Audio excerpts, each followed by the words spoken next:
Now, from WYDC TV, this is Big Fox News at 10.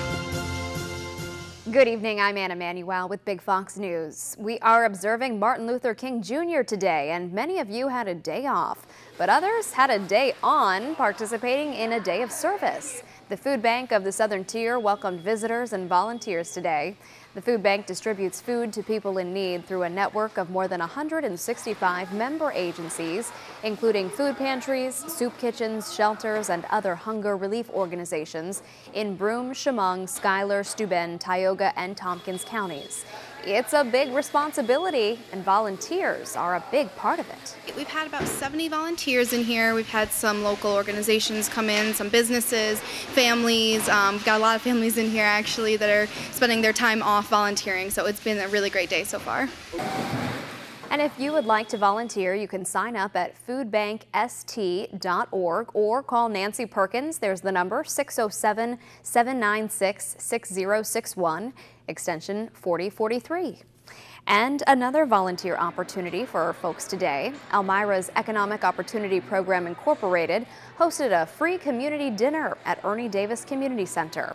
Prior to that, volunteers delivered food to people who are homebound, including elderly and disabled people. New York reveals a new statewide weather system. It includes a network of 125 weather stations stretching from the shores of Lake Erie to the tip of Long Island, and it is expected to be completed by the end of the year. 14 stations are already transmitting temperature, pressure, and other data every 5 minutes. When all the stations are operating, forecasters, emergency officials, and really anyone interested in the weather will be able to get detailed information. And if you were looking at the weather information today, we could describe it in just 2 words: very cold. Maybe 3 if you add cloudy. Winter really settling in, though, as we enter the 3rd week of January. You might as well get used to it. Chief Meteorologist Chris Summers is up next with that chilly Big Fox forecast. Well, the weather outside is frightful in parts of Pennsylvania. Heavy lake effect snow is affecting the area around Westerfield. Heavy snow at times, reduced visibility, and as you can imagine, that caused quite a few accidents. Nothing quite like that here, but it certainly is cold out there tonight. Here's Chief Meteorologist Chris Summers. Hey, Chris. Hey, Ann. Yeah, temperatures are definitely on the cold side, falling back into the teens overnight tonight, so definitely a cold start to our Tuesday. Had a few flurries out there earlier today, some light snow around the area, but not much as far as accumulation goes. Could see a little more light snow by Tuesday afternoon. Again, not expecting a lot of accumulation, maybe an inch in some locations at the most, but temperatures definitely going to be cold, looking for a high of only 24 degrees by Tuesday afternoon with partly to mostly cloudy skies in the forecast. So what else can we expect to see over the next couple of days? We'll keep the cold weather and clouds around for our Tuesday. Again, that light snow chance in the afternoon. Again, very widely scattered snow showers expected around the area. Staying cold through our Wednesday as well, with mostly cloudy skies continuing by then. And by late in the work week, then we have some more chances of some light snow and temperatures.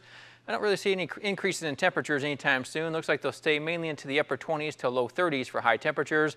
And even though the snow may be back in the forecast late in the work week, don't expect a lot of accumulation again. Not expecting a big snowmaker. Could see maybe an inch or 2 once again by Thursday and Friday of next week. Here's our high temperatures from across the area today. Definitely cold out there, upper teens to low 20s in most locations. 19 degrees a high in Bath, 19 degrees a high in Ithaca, 22 degrees down in Mansfield, 22 degrees over in Hornell. There's 23 degrees in Towanda, 20 degrees in Corning and Elmira.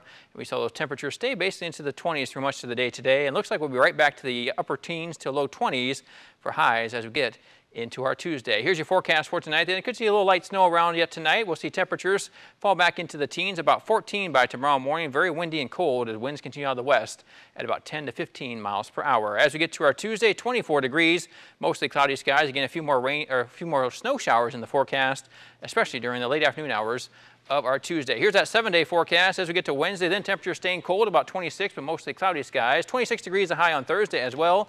Another chance of snow comes in on Friday and Saturday, but again, light snow expected.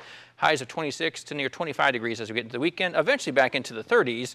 By the time we get to early next week, overnight lows into the teens. So some winter, yeah, definitely in the forecast next several days, but no big snowmakers. That's the good news. Mainly just some light snow, maybe an inch, maybe 2 inches at most in most locations. Those temperatures, though, they are low. They are brutal. And you put a little wind with that tomorrow, that means wind chill is probably into the teens through much of the day. So just bundle up, you're heading outside tomorrow. You don't have to be outside for too long before your fingers start hurting. Exactly. Yeah. Exactly. All right. Thanks, Chris. Well, look at this. New York City reaches a deal to keep horse-drawn carriages in Central Park.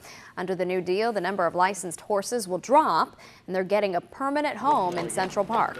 The agreement will also limit the operation, the carriages, to the park. That means the horses won't be on city streets anymore. Human rights activists fought to get the carriages banned entirely, which was a plan that the mayor pledged to make happen. But the effort failed in public and political opposition. Yep. All right, another animal story for you. A world record 270 dogs and their owners taking part in the largest ever dog yoga session in Hong Kong. It was led by a doga, that's what they're called, dog yoga teacher. So the participants, they massaged, twisted, and stretched their furry friends in a series of poses. The attempt at record breaking has yet to be confirmed by the Guinness World Records people, but organizers are confident they did it. The previous record was the largest doga class was set in San Diego last year with 265 participants. And maybe dogs who do yoga are extra cute because those I bet they are. so cute there. Thanks for watching Big Fox Tonight. Stay tuned for Mike and Molly.